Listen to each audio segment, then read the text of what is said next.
এই যে বন্ধুরা, আমের আচার বানাবো।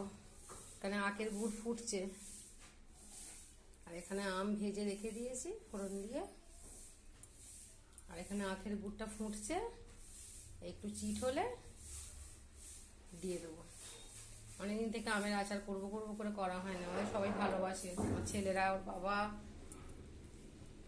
চলো আচারটা করে নিয়ে একটু ফুটলে তবেই আমটা দেবো। আমটা ভেজে রেখে দিয়েছি,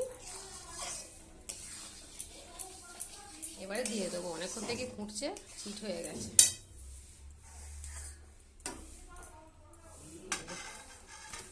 এই আমটা দিয়ে দিলাম। এবার নেড়ে নেড়ে নেড়ে শুকনো করি।